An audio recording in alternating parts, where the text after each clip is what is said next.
The homeless population is never really regarded as an environmental justice issue. It is usually seen as a housing issue by many people. However, in David Pillow's book, What is Critical Environmental Justice, on page 6, he specifies that the field of environmental justice studies has moved us towards a clear understanding that where we find social inequalities by race and class, we tend to also find environmental inequalities in the form of marginalized groups being exposed to greater levels of pollution, toxics, natural disasters, and the effects of climate change, as well as their exclusion from policy-making bodies that influence those outcomes.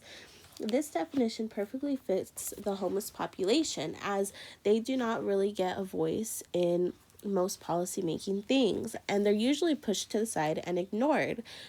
Now, I went driving around my neighborhood in Santana for this project, and what I seen was very saddening. I already knew there was a very big homeless population. What I didn't know is that Santa Ana has one of the largest number of permanent supporting housing units in the Orange County area. However, that does not mean that there hasn't been an increase in the homeless population, because while there are sheltered people, there are not enough shelters to support everybody, unfortunately. Which brings me to this. In the Orange County area, there is a 49% of homeless individuals who have substance abuse, 30% of them have mental illnesses, and 31% have physical disabilities. Not having shelter makes this harder on them. No one is actively going to these people to help them out. On top of that, it is also increasing the waste products in the environments that they're staying in, meaning these communities, these neighborhoods, these businesses are also being affected by them being unsheltered, which can draw money away from businesses, or it can make families stay away from certain things. In this film, I went to a park. Now, what you cannot hear in the film is that on one scene of a park, there is this man who is a homeless individual yelling out and swinging around what I believed was a bucket of some sort, or maybe it was his bag, I'm not sure. However, not even, I would say, 10 feet away from him was a mother and her child playing at a park, and when she saw the man, she had picked up her kid and she had left because it scared her away. She didn't want her child around that. So not only is it affecting these homeless individuals, but it's also affecting the communities around them. And to go more and expand on the homeless individuals, they're also exposed to environmental hazards. They're exposed to extreme heat, lack of clean water. They live near pollution sources, while also sleeping on very dangerous parts.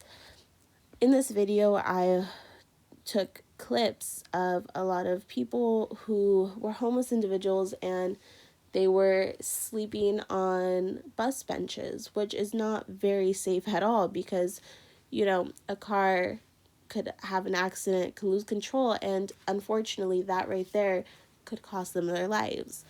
These people do not have any type of safe housing at all. And to expand more on it, from 2022 to 2024, unhoused people have increased in Santa Ana by 44.2%. Overall, they have increased in Orange County by 7%.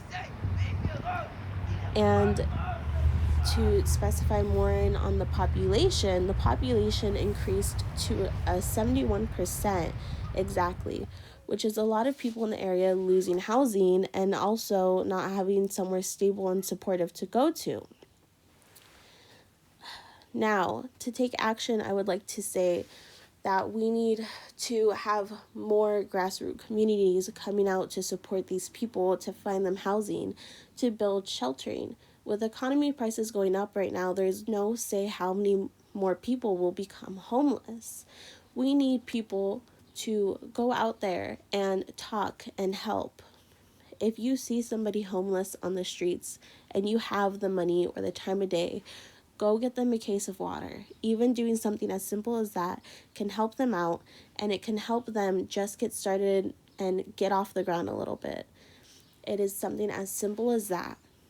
Or you can have a nonprofit organization advocating for the unhoused people who need more shelters around and an easy way to access them. Because unfortunately, a lot of the only ways to access these shelters is by going online, and a lot of these people don't have access online. Thank you.